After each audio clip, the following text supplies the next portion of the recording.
Great morning souls.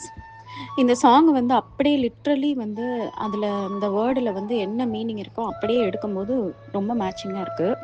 டீப்பாக போகும்போது டீப்பாக வந்து எனக்கு வந்து அது கரெக்டாக கனெக்ட் ஆக மாட்டேங்குது. பட் ரீட் பண்ணும்போது ஆம், அந்த வேர்டு வந்து அப்படியே நம்ம வந்து ரொம்ப டீப்பு வேறு வேறு மீனிங்லாம் இருக்கா இல்லையான்லாம் யோசிக்காமல் நம்ம அப்படியே படிக்கும்போது பார்த்திங்கன்னா நம்மளோட எக்ஸாக்ட் இப்போ லைஃப் ட்ரூத்தோடு வந்து ரொம்பவே மேட்ச் ஆகுது. அதை வந்து இப்போ நம்ம பார்க்கலாம். கூடு கெடின் மற்றோர் கூடு செய்வான் உளன், நாடு கெடினும் நமர்கெடுவார் இல்லை, வீடு கெடின் மற்றோர் வீடு புகுகால் ஒக்கும், பாடது நந்தி பரிசு அறிவார்க்கே. இந்த ஃபர்ஸ்ட் லைனில் கூடு கெடின் மற்றொரு கூடு செய்வான் உள்ளன் அப்படின்னா, இப்போ வந்து கூடு அப்படின்னா வந்து நம்ம வந்து அந்த ஃபேமிலி ரிலேஷன்ஷிப்பு, நம்ம பாண்டு, இந்த மாதிரி எல்லாத்தையும் எடுத்துக்கலாம். கூடு அப்படின்னா யூனியன்னு எடுத்துக்கலாம். இல்லைன்னா நம்ம வந்து ஒரு குடும்பமாக நம்ம வந்து கனெக்ட் ஆகி இருக்கக்கூடிய ஒரு பிளேஸாக நம்ம வச்சுக்கலாம். அப்போ அந்த ஒரு யூனியன் நம்மளுக்குள்ளே இருக்கக்கூடிய அந்த கனெக்ஷனு பீப்புள் வந்து யுனைட்டடாக இருக்கக்கூடிய அந்த ரிலேஷன்ஷிப்பு நம்ம பிரேக் ஆச்சுன்னா அதுக்காக நம்ம எப்போவுமே தனி மரமாலாம் இருந்துட மாட்டோம். என்ன பண்ணுவோம்னா நம்மளுக்கு யாராவது ஒருத்தவங்க வந்து நம்மளுக்கு வந்து ஒரு துணையாக இருப்பாங்க. இப்போ ஃப்ரெண்ட்ஸாக இருக்கட்டும், ஒரு ஃப்ரெண்டு வந்து பிரேக் ஆச்சு, அவங்களோட வந்து ரிலேஷன்ஷிப் பிரேக் ஆச்சுன்னா நம்மளுக்கு இன்னொரு ஃப்ரெண்ட்ஸ் வந்து வருவாங்க. இல்லைன்னா ஆல்ரெடி எக்ஸிஸ்டிங் ஃப்ரெண்ட்ஸே வந்து கனெக்ட் ஆவாங்க. ஈவன் இப்போ ஃபேமிலியிலையுமே பார்த்தீங்கன்னா ஏதாவது ஒரு ரிலேஷன்ஷிப் பிரேக் ஆனாலும் டோட்டலாக நம்ம வந்து தனிமையில் போயிட மாட்டோம். இன்னொரு ஒரு செட் ஆஃப் பீப்புளோட நம்ம வந்து ஒத்து போய் வாழ்கிற மாதிரி தான் இருக்கும். அதனால் ஏதாவது ஒன்று பிரேக் ஆச்சு அப்படின்னா நம்மளுக்கு வந்து டோட்டலாக லைஃபே இல்லாமல்லாம் போகவே போகாது. ஒன்று இல்லைன்னா இன்னொன்று அப்படின்ற மாதிரியான ஒரு எமோஷனல் சப்போர்ட் வந்து நம்மளுக்கு வந்து எப்படியாவது வந்து நம்ம லைஃப் டைம் வரைக்கும் நம்மளுக்கு கிடச்சிக்கிட்டே தான் இருக்கும். அதைத்தான் வந்து இதில் மீன் பண்ணுற மாதிரி இருக்குது. கூடு கெடின் மற்றொரு கூடு செய்வான் இல்லைன்னு. ஸோ ஒரு கனெக்ஷன்ஸோ இல்லை ஒரு கான்டாக்டோ இல்லைன்னா ஒரு விதமான ஒரு ஃபேமிலியோ பிரேக்கப் ஆகும்போது நம்ம வந்து நம்மளுக்கு தேவைன்னா நம்மளால வந்து பில்ட் பண்ணிக்க முடியுது, நம்ம தேவைன்னா நம்ம வந்து உருவாக்கிக்க முடியுது நம்மளுக்குன்ட்டு. தென் செகண்ட் லைன் வந்து நாடு கெடினும் நமர் கெடுவார் இல்லை. அதாவது நாடு அப்படின்னா நம்ம இருக்கக்கூடிய சிஸ்டம், சொசைட்டி இருக்கு இல்லையா, நம்ம கவர்மெண்ட்டு, நம்ம நாடு, நம்ம இருக்கக்கூடிய பிளேஸு, அதில் ஏதாவது சிஸ்டம்ஸ் வந்து ஃபெயிலியர் ஆனாலும் நம்மளோட வாழ்வாதாரம்லாம் ஒன்றும் போயிடாது. ஒரு சின்ன டிஃபிகல்ட்டி நம்ம ஃபேஸ் பண்ணுவோமே தவிர இமீடியட்டாக நம்ம என்ன பண்ணுவோம்னா நம்மளுக்கு ஏற்ற மாதிரி ஒரு ஆல்டர்னேட் போயிடுவோம். என்னென்னா இந்த இடத்த விட்டே மைக்ரேட் ஆகி வேற ஒரு இடத்துக்கு போயிடுவோம். இல்லைன்னா கவர்மெண்ட்டில் என்ன நடந்தாலும் நம்மளை பாதிக்காதபடிக்கு நம்மளை மாற்றிக்க முடியும். டிஃபிகல்ட்டிஸ் ஃபேஸ் பண்ணுவோம் தவிர அதனால நம்ம லைஃபே வந்து போகிற மாதிரியான ஒரு சுச்சுவேஷன்லாம் இருக்காது.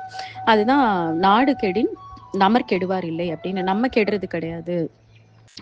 நாடு நாடே கெட்டு போனாலும் நம்மளால வந்து நம்மளை வந்து கரெக்டாக பாதுகாத்துக்க முடிகிற அளவுக்கு நம்மளுக்கு வந்து கேப்பபிலிட்டி இருக்கும் அப்படின்றத சொல்லியிருக்காங்க. தென் வந்து லைன் 3 வந்து வீடு கெடின் மற்றொரு வீடு புகுகால் ஒக்கும். இது வந்து என்ன மீன் பண்ணுற மாதிரி இருக்குன்னா ஃபிசிக்கல் திங்ஸ், நம்ம கட்டி வச்சிருக்க வீடு, இல்லை நம்மளுக்குன்னு இருக்கக்கூடிய அசட்டு, நம்மளுக்குன்னு இருக்கக்கூடிய ப்ராப்பர்ட்டிஸு, இது எல்லாத்தையுமே நம்ம வந்து லூஸ் பண்ணால் கூட நம்மளுக்குன்னு ஒரு ஆல்டர்னேட்டிவ் எப்படியாவது ரெடி பண்ணிடுவோம். இப்போ நல்லா பெரிய பணக்காரங்களா இருக்காங்க. அவங்களுக்கு வந்து ஃபினான்ஷியல் லாஸ் வந்து எல்லாத்தையும் லூஸ் பண்ணா கூட, அதுக்காக அவங்க வந்து நடு தெருவுல வந்து வீடே இல்லாமலாம் இருக்க மாட்டாங்க. ஏதோ ஒரு வழியில அவங்களுக்கு ஒரு ஆல்டர்னேட் வந்து ஒரு ஹோம் வந்து அவங்களுக்கு வந்து கிடைச்சிடும். அதான் இதில வந்து மென்ஷன் பண்ணியிருக்காங்க. ஸோ ஒரு வீடு, ஒரு ப்ராப்பர்ட்டி ஏதாவது ஒண்ணு நான் லூஸ் பண்ணா கூட, நீ மொத்தமா ஒண்ணும் இல்லாம போயிற மாட்ட. நீ சர்வைவ் ஆறதுக்கு உனக்கு தேவையான விஷயங்கள் வந்து கிடைக்கும். அதுக்கப்புறம் உன்னோட திறமையில நீ நெனச்சா, அந்த கர்மாவ வந்து நீ வந்து பேலன்ஸ் பண்ணி, நல்ல கர்மா வச்சு நீ நெனச்சா முன்னாடி இருந்தத விட இன்னும் பெரிய லெவலுக்கு உன்னால வர முடியும். ஸோ இது எல்லாமே வந்து பாசிபிளா நடந்துகிட்டே தான் இருக்கு. இந்த 4வது லைனு பாடுது நந்தி பரிசு அறிவார்க்கே. அதாவது பாடுது அப்படின்னா அது ரொம்ப டிஃபிகல்ட்டு. என்ன டிஃபிகல்ட்டு? Spiritual attainment. நந்தி அப்படின்னா ஸ்பிரிச்சுவல் சுப்ரீம் பிளிஸ். அதைத்தான் அதில் சொல்கிறாங்க. அதுதான் வந்து இருக்கிறதுலே ரொம்ப ரொம்ப கஷ்டமானது, ரொம்ப ரொம்ப ரேரஸ்ட் ரேரு. அதை வந்து உன்னால் வந்து அவ்வளோ ஈஸியாக வந்து அட்டைன் பண்ணவே முடியாது அப்படின்னு சொல்லி முடிச்சிருக்காரு. அப்படின்னா என்ன அர்த்தம்னா, இந்த வேர்ல்டுலி திங்ஸ் இருக்குது இல்லையா, ஒரு ரிலேஷன்ஷிப்பாக இருக்கட்டும், இல்லை நம்ம இருக்கக்கூடிய ஒரு ஐடென்டிட்டியா இருக்கட்டும், அதே மாதிரி நம்மளோட ஃபிசிக்கல் திங்ஸ் நம்ம தேடி ஓடுறது எல்லாமே பார்த்தீங்கன்னா, அதை இழந்தா நம்மளால திரும்பி வந்து ஈஸியா வந்து நம்மளால வந்து பண்ணிற முடியும். அது ஒண்ணும் பெரிய கஷ்டமான விஷயம் கிடையாது. ஆனா அதையே வந்து கஷ்டம்னு சொல்லிட்டு உட்கார்ந்துட்டு இருக்கவங்க நெறைய பேர் இருப்பாங்க. பட் அத விட்டுருங்க. பட் ஆனா அதோட தன்மை என்ன அப்படின்னு பார்த்தீங்கன்னா, நீங்க முயற்சி எடுத்தீங்கன்னா, உங்களுக்கு வந்து நீங்க என்னெல்லாம் லூஸ் பண்ணீங்களோ எல்லாத்தையுமே உங்களால வந்து ஈஸியா வந்து அட்டைன் பண்ண முடியிற மாதிரியான ஒரு அது வந்து வந்துட்டு போயிட்டு இருக்கக்கூடிய ரொம்ப ரொம்ப நார்மலான ஒரு ஆவரேஜான ஒரு விஷயங்கள் தான் அது எல்லாமே. ஆனா, ஒரு மாரி ரேரஸ்ட் ஜெம் மாதிரியான விஷயம் என்ன அப்படின்னு பார்த்தீங்கன்னா, இந்த ஸ்பிரிச்சுவல் பிளிஸ்ஸ வந்து நீங்க வந்து ரீச் பண்றது தான். அது அவ்ளோ ஈஸியா வந்து உங்களால வந்து ரீச் பண்ணவே முடியாது. அதுக்கப்புறம் அத ரீடெயின் பண்ணி வச்சுக்கிறதும் ரொம்ப கஷ்டம். ஏன்னா, அந்த வேர்ல்டுல இல்யூஷன் என்ன பண்ணும் அப்படின்னா, நம்மள வந்து ஒரு லெவலுக்கு வந்து இப்ப இந்த 48 டே வந்து பண்றவங்களே நானே பார்த்துருக்கேன். ஆ ஒரு 50 பேர் பண்றாங்க அப்படின்னா, அதுல வந்து பாதி பேர் தான் வந்து அடுத்தடுத்த லெவல் முடியுது. அ கொஞ்சம் பேர் வந்து ஸ்டார்ட்டிங்லேயே விலகி போயிருவாங்க, எங்களால முடியலன்ட்டு. அதுக்கப்புறம் எப்படியாவது கஷ்டப்பட்டு 48 நாள் பண்ணியிருப்பாங்க. தென் அகைன் வந்து அவங்க வந்து அந்த நார்மல் லைஃப்குள்ளேயே வந்து போயிருவாங்க. போயிட்டு சஃபர் ஆயிட்டு, அதுக்கப்புறம் அகைன் அண்ட் அகைன் வந்து பண்ணுவாங்க. அப்ப எனக்கு ஆச்சரியமா இருக்கும். அப்போ ஒவ்வொருத்தரோட அந்த கர்மா பிளாக் தானோ அப்படின்னு சொல்லிட்டு நான் எப்பவுமே நெனப்பேன். அது வந்து இங்க வந்து மென்ஷன் பண்ணியிருக்காங்க. எந்த அளவுக்கு அந்த ஸ்பிரிச்சுவல் அ விஸ்டம்ம வந்து நம்ம ரீச் பண்றதுன்றது ரொம்ப ரொம்ப கஷ்டமான விஷயம் அப்படின்னு சொல்லியிருக்காரு.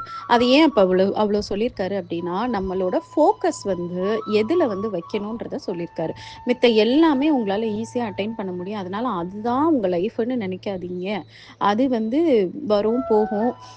உங்களோட சக்திக்கு உட்பட்டது தான். நீங்க நெனச்சா உங்களால வந்து அதெல்லாம் ஈஸியா பண்ண முடியும். அதனால அதையே வந்து ஏதோ உங்களோட வாழ்நாள் சாதனையா நெனைக்காதீங்க. உங்க வாழ்நாள் சாதனை அப்டின்னா, அது என்ன அப்டின்னு பார்த்தீங்கன்னா, நீங்க பொறந்த பொறப்புக்கு வந்து ஒரு அர்த்தம் என்ன அப்டின்னு பார்த்தீங்கன்னா, ஆ இந்த ஸ்பிரிச்சுவல் திங்ஸ வந்து லேர்ன் பண்ணிட்டு உங்க லைஃப்ல வந்து இன்டகிரேட் பண்ண ட்ரை பண்றது தான் இருக்கிறதுலே பெரிய அச்சீவ்மென்ட்ன்னு சொல்றாரு. ஸோ நேத்து சொன்ன சாங்ல மாதிரி அந்த அச்சீவ்மென்ட்ட நீங்க ரீச் பண்ணிட்டீங்கனாலே, மித்த எல்லாமே வந்து உங்களுக்கு வந்து தானா வந்து சேரும். நீங்க ஆட்டோமேட்டிக்கா அது எல்லாத்தையுமே அட்ராக்ட் பண்ண ஆரம்பிப்பீங்க. அப்ப எது நம்ம லைஃப்ல ரொம்ப ரொம்ப வந்து டஃபஸ்ட் விஷயமோ, எது வந்து கிடைச்சுச்சுன்னா நம்ம லைஃபே வந்து மேஜிக்கலா மாறுமோ, நம்ம மைண்டுல, நம்ம ப்ரையாரிட்டில அத வச்சுக்கிட்டு மத்த எல்லாத்தையும் வந்து நீங்க வந்து ஒரு செகண்ட் லெவல் ப்ரையாரிட்டி குடுத்தீங்கன்னா போதுன்றது தான் அவர் சொல்லியிருக்காரு. மத்த எல்லாத்தையும் விட்டுருங்கன்னு அர்த்தம் சொல்லல. இத வந்து மெயின் ப்ரையாரிட்டியா காலையில எழுந்த உடனே நான் ஆஃபீஸ்க்கு போணும் அப்படின்னு சொல்லிட்டு அந்த ஆஃபீஸ் போறதுக்கே குறியா இல்லாம, கொஞ்சம் சீக்கிரமா எந்திரிச்சு மெடிடேஷன் பண்ணுங்க. அதுக்கப்புறம் ஸ்பிரிச்சுவலா சில திங்ஸ வந்து லேர்ன் பண்ணிக்கோங்க. இந்த 2க்கு அப்புறம் தான் நீங்க அந்த டேவே நீங்க ஸ்டார்ட் பண்ணணும். அப்ப என்ன ஆகும்னா, உங்களுக்கு வந்து உள்ள வந்து அந்த விஸ்டம் வந்து உங்களுக்கு வந்து டெய்லி பேசிஸ்ல கொஞ்சம் கொஞ்சமா க்ரோ ஆயி, அந்த டேவ நீங்க எப்படி வந்து பெஸ்ட்டா வந்து ஹேண்டில் பண்ணணும் அப்படின்றது வந்து உங்களுக்கு வந்து இறைவனே கைட் பண்ற மாதிரி இருக்கும். அப்ப மத்த எல்லா திங்ஸும் வந்து ஆட்டோமேட்டிக்கா வந்து அது எப்படி பழம் நழுவி பால்ல விழுந்த மாதிரி அப்படியே ஆட்டோமேட்டிக்கா உங்க கைக்கு வந்து சேரும். அப்ப அப்படி இருக்கக்கூடிய ஒரு விஷயத்த ஃபோக்கஸ் பண்ணி தானே நீங்க போணும்.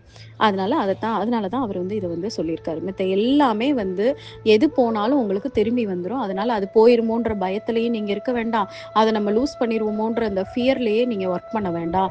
போச்சுன்னா விட்டுருங்க. ஆட்டோமேட்டிக்கா உங்கள தேடி அது திரும்பி வரும். நீங்க வந்து முழு கவனம் செலுத்த வேண்டிய ஒரு விஷயம், உங்க லைஃப்ல ஸ்பிரிச்சுவாலிட்டிய இன்டகிரேட் பண்ணி, இறைவன எந்த நேரமும் மனசுல நெனச்சுக்கிட்டே ஒரு வாழ்க்கைய வாழுங்கன்னு சொல்லியிருக்காரு. ஸோ இதே மாதிரி வாழுங்க. ஆட்டோமேட்டிக்கா வந்து இந்த பாட்டோட முழு மீனிங்க வந்து நீங்க வந்து எக்ஸ்பீரியன்ஸ் பண்ண ஆரம்பிப்பீங்க. Thank you all.